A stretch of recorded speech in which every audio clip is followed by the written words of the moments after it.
¿Cómo funciona? ¿Cómo modifica nuestro cerebro? ¿Cómo actúa el miedo en nuestro cerebro? Tenemos que distinguir dos clases de miedo. El miedo que nos ayuda a ser sensatos y prudentes y el miedo que nos lleva hacia el bloqueo. A eso yo le llamaría pánico. Sabemos perfectamente que cuando el pánico se apropia de nuestra vida, hay cambios profundísimos en el riego sanguíneo del cerebro, aquellas áreas cerebrales que nos permiten ver las cosas con perspectiva, tomar decisiones correctas, ser más creativos para buscar una salida eficaz. Esas áreas son profundamente bloqueadas. Fíjate, yo pensaba que el pánico era una situación muy pasajera, que era algo que puedes sentir muy poco tiempo y que el miedo es algo que sentimos más a largo plazo. Pero estoy equivocado por lo que dices. Bueno, en realidad hay dos distinciones, Javi. El miedo y el pánico forman parte de la misma emoción con grado distinto de intensidad. Lo que ocurre es que el miedo sostenido en el tiempo es una realidad en la vida de muchísimas personas, es decir, es el vivir asustado, y eso obviamente se paga muy seriamente no solamente en el funcionamiento del cerebro, sino también en el cuerpo. El miedo sostenido es una causa clarísima de enfermedad. Se sabe perfectamente que hay una zona del cerebro, la zona prefrontal izquierda, que se puede trabajar, que se puede educar, que se puede entrenar y que es capaz de mantener a raya esos núcleos amigdalinos, mantener a raya la amígdala, para que no se dispare de una forma inadecuada o para que no se dispare con demasiada intensidad. La forma de entrenar el área prefrontal izquierda está ya muy definida. Por ejemplo, una de ellas es el organizar tu tiempo. Dedicar los 10 primeros minutos del día a decidir qué va a ser lo prioritario para ti, para no verte luego inmerso en un montón de cosas que te están robando la paz. En segundo lugar, el ejercicio físico. Se sabe que el ejercicio físico tiene la capacidad de modular muchísimo la activación amigdalina para que no se produzca con tanta intensidad. La meditación entendida como un espacio de calma, de silencio, donde sencillamente te encuentras con una sensación de vacío, ausencia de pensamientos y donde existe una conexión muy profunda con tu cuerpo. Todo lo que sea la comunicación con los demás, cuando verdaderamente tienes confianza con otra persona, cuando verdaderamente puedes abrirte a otra persona, no desde la queja, no desde la protesta, sino desde la petición honesta de ayuda, porque todos necesitamos ayuda. Se sabe que el área prefrontal izquierda también se activa. También se activa cuando usas muchas más palabras positivas. Es decir, cuando cambias palabras que de entrada nos sumergen en la preocupación, en la angustia, en la desesperanza, utilizas más palabras positivas. Y también se entrena el área prefrontal izquierda cuando te acostumbras a llevar tu atención a lo que hay de bello en la vida, a lo que hay de valioso en la vida, a lo que hay de inspirador en la vida. Claro, esto pide un entrenamiento, una voluntad, un compromiso, pero hay tanto para ganar. Mario, ¿qué relación se puede establecer entre la neurociencia, entre el estudio de la anatomía y la fisiología del cerebro y el liderazgo? Liderar es inspirar, liderar es ayudar a una persona a que aflore su mejor versión e implica 3 etapas. Uno es autoconocerse, otro autogobernarse y el tercero saber encontrarse con otro ser humano. Autoconocerse, penetrar en la verdad de uno, implica un conocimiento de los procesos mentales que tienen lugar y del sustrato físico que es el cerebro humano. Autogobernarse implica también conocer las emociones, a dónde me llevan, de dónde surgen y qué he de hacer para alterarlas, para transformarlas, si me están llevando a un lugar al que no quiero ir. Comprender los núcleos cerebrales que están implicados en las emociones, cómo unos afectan a otros, cómo se puede entrenar, cómo se puede transformar, cómo se puede reinventar el cerebro para tener emociones positivas que nos impulsen, que nos ayuden y no emociones que nos anulen, también es un punto importantísimo. Y el encuentro con otro ser humano es esencial. No existe felicidad sin el otro. Por más que nos empeñemos en decir que cuando uno tiene mucho es más feliz. No, no es cierto. Es decir, la persona que tiene 2 millones de euros no es el doble de feliz que la persona que tiene 1 millón de euros. No cabe duda que el bienestar económico es necesario, es imprescindible, no es suficiente. Saberse encontrar con otra persona es saber entender esos procesos que también están teniendo lugar a nivel mental, a nivel cerebral, sencillamente para que nuestra conversación sea una conversación donde nos comprendamos y donde miremos juntos en la misma dirección. El cerebro no explica por completo la mente. Yo sé que hay algunos neurocientíficos, he estado con algunos de ellos y son muy relevantes, les tengo un tremendo respeto y algunos de ellos además un gran afecto. Yo sé que hay neurocientíficos de gran talla que dicen que la mente se explica completamente a partir del cerebro. Yo personalmente, y lo digo desde la humildad, no lo comparto. Ahora bien, sí es cierto que el cerebro explica muchas cosas del funcionamiento mental. La mente se parece mucho a el agua. Cuando está agitada no se puede ver el fondo, no se puede ver lo que tienes en realidad, ni tus talentos, ni tus capacidades, ni tus energías dormidas. Y solo cuando la mente se calma, es como ese agua que también al calmarse permite ver lo que hay en el fondo. Entonces la única manera que yo he visto en la que realmente se puede calmar esa mente es cuando nos observamos en lugar de juzgarnos.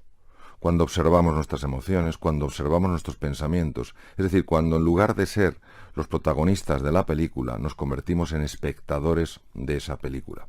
Solo cuando uno tiene una distancia de perspectiva puede conseguirse que esa mente se calme. Si no, como dicen muchos filósofos orientales, muy duchos en el conocimiento de la mente, es como a mí me gusta más el ejemplo del agua, pero bueno, ellos dicen que es como un mono agitado en una jaula, no hay manera de pararle.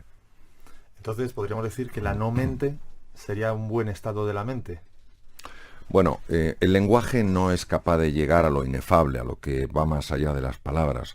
Entonces, es muy fácil liarse utilizando esas palabras. Digamos que la mente tiene dos formas, la forma agitada y la forma calmada. A la forma calmada a mí me gusta llamarla consciencia, que es el darse cuenta.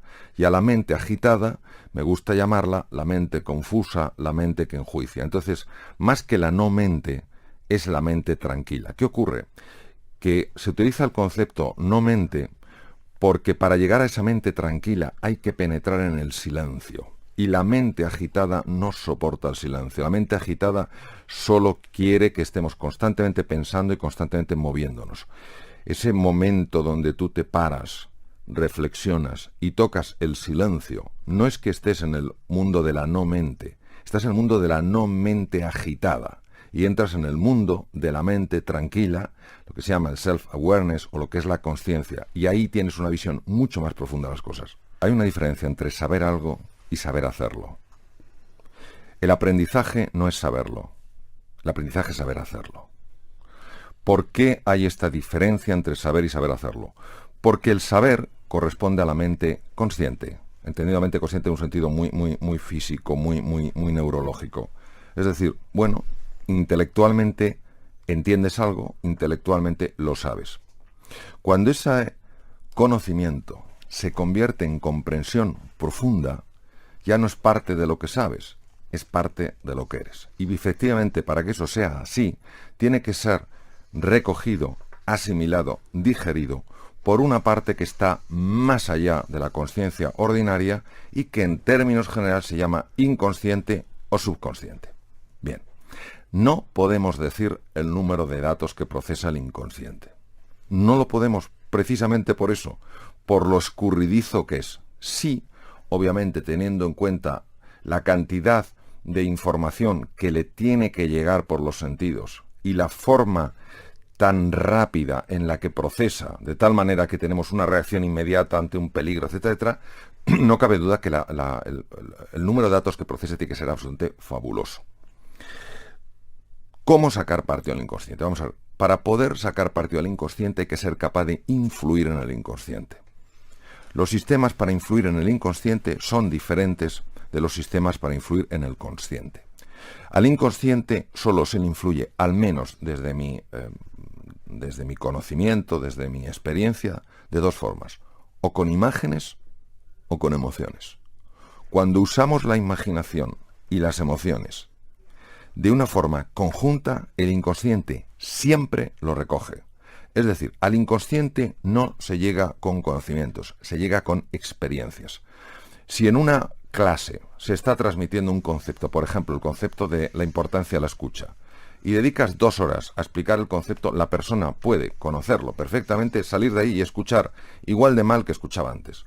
Pero si se genera en esa clase una experiencia en la que las emociones, las imágenes, de alguna manera se conecten y esa persona tenga una experiencia de lo que es escuchar y sentirse escuchado, cuando esa persona sale de ahí, ya lo tiene incorporado, ya lo vive. No cabe duda que los viejos patrones que dificultan que escuchemos van a intentar que eso se convierta en una experiencia fugaz. Es ahí, desde esa primera experiencia potente, muy intensa de la importancia de la escucha, cuando uno tiene que hacer un trabajo constante, pequeño, más diario, para ir afianzando eso. Porque sabemos que a nivel físico son circuitos neurales.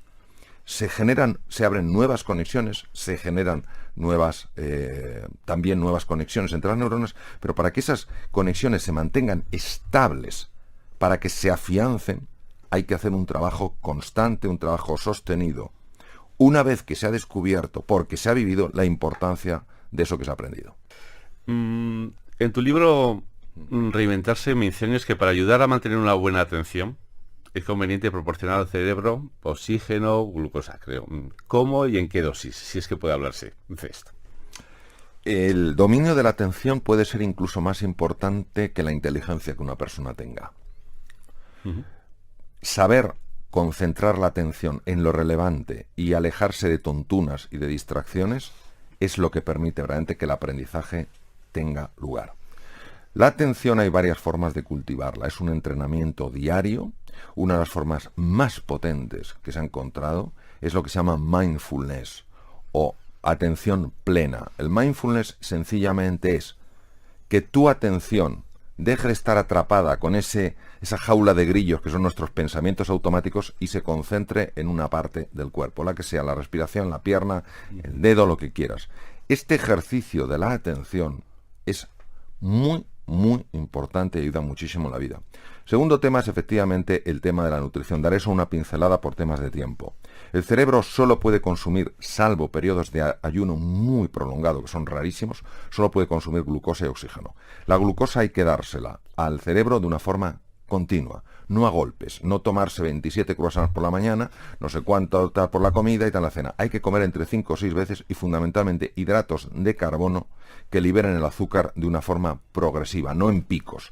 Es decir, todo lo que sea integral, todo lo que sean vegetales, todo lo que sean frutas de bajo índice glicémico, véase manzanas, véase kiwis, véase naranjas, tienen la capacidad de mantener estable el nivel de glucosa y es muy importante. En tercer lugar, para mantener la atención es esencial dormir de forma constante un mínimo de 7 horas, entre 7 y 8 horas. El ideal son 8, los niños un poco más, 7 horas. Cuando baja el sueño, cuando reducimos las horas de sueño, supuestamente en beneficio de la eficacia, la atención baja radicalmente. Y hay otro punto que sí me gustaría añadir, y con esto finalizar esta pincelada, el ejercicio físico. El ejercicio físico es muy importante porque mejora clarísimamente la atención. ¿Por qué? Porque, entre otras cosas, el ejercicio físico libera una hormona que se llama dopamina. La dopamina es producida por algunos núcleos, como el núcleo accumbens, y es fundamental no para prestar en un momento determinado la atención, sino para sostener la atención. Muchas veces te he oído hablar en conferencias, en ponencias, la recomendación de andar a un ritmo bastante razonable, bastante bueno, al menos 30 minutos, creo que eran 2 o 3 veces por semana, porque ayudaba a mejorar algo del cerebro. ¿Podrías hablarnos algo más de esta parte? Sí, vamos a ver. En la Academia de Platón, hace 25 siglos, era fundamental el ejercicio físico. Fundamental. El famoso mens sana in corpore sano, hablan de esta relación a nivel intuitivo, no a nivel científico, a nivel intuitivo, la relación que hay entre mente y cuerpo. Hoy sabemos que el ser humano, cuando cae en el sedentarismo, perjudica, daña a su cerebro. Por eso es tan importante que los niños hagan ejercicio físico, es tan importante que los adultos hagamos ejercicio físico. ¿Qué ocurre en el ejercicio físico? En el ejercicio físico ocurre una liberación de una serie de hormonas. Antes se menciona la dopamina, también podemos mencionar la serotonina, la oxitocina, la beta-endorfina, que son muy importantes para mantener un buen estado de ánimo. Pero es que además el ejercicio físico libera una sustancia, un neurotransmisor llamado GRNF, que es el factor de crecimiento neural. Es decir, esa neuroplasticidad de la que hemos hablado antes, esa capacidad de formar nuevas conexiones y nos convierte en personas más inteligentes, más creativas, es favorecida por una serie de sustancias que se segregan en el cerebro. El GNRF, segregado en el cerebro, es una consecuencia directa del ejercicio físico. El tema del tiempo. Vamos a ver. Ante el ejercicio físico, muchas personas sienten repelús, o porque no les apetece, o porque creen que es inabordable.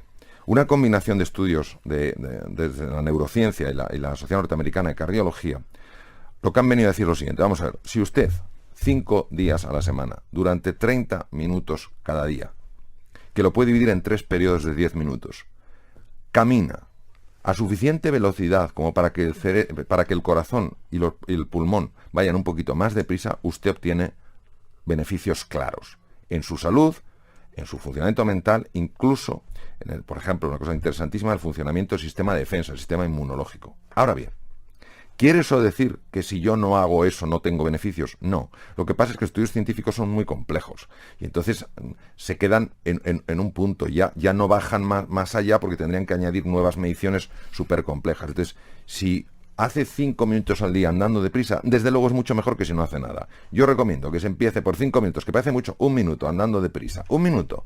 Verá cómo ese minuto se convierte en 5 minutos. Los 5 minutos se convierten en 10 minutos. Y los 10 minutos al final se convierten en media hora. Y cuando una persona note que está muchísimo mejor, lo normal es que no lo deje. Estamos en una emisora de radio. No me resisto a hacer una pregunta. Una de las claves del liderazgo, Mario, es la capacidad de comunicar. ¿Qué aporta la neurociencia a la hora de mejorar esa capacidad de comunicación? Bueno, la neurociencia, por ejemplo, aporta los descubrimientos de Rizzolatti y Fogazza hace 12 años en la Universidad de Parma, las neuronas espejo. Es decir, vamos a ver, cuando nosotros comunicamos, no necesariamente conectamos. Comunicar no es conectar, lo importante no es comunicar, lo importante es conectar con el mundo de la otra persona. Entonces, nosotros mandamos 2 tipos de mensajes. Uno es las palabras, que son interpretadas por el hemisferio izquierdo del cerebro de la otra persona. Y la otra es el tono emocional, el tono con el que pronunciamos esas palabras, los gestos, el movimiento de las manos. Eso se llama lenguaje no verbal. El lenguaje no verbal es procesado por el lado derecho del cerebro, por el hemisferio derecho. ¿Qué ocurre? Pues que la otra persona está sintiendo algo que va más allá de las palabras. Está sintiendo si realmente ella para nosotros es importante. Está sintiendo si ella puede confiar en nosotros o no.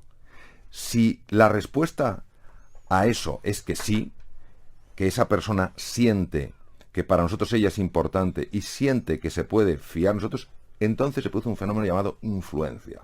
Y entonces estamos conectando. Pero si la persona en su interior siente que lo que nos importa es venderle el producto, no hacerle ver el beneficio que tiene para ella, o que tampoco se puede fiar para nosotros, podemos hablar lo que queramos. No llegaremos nunca.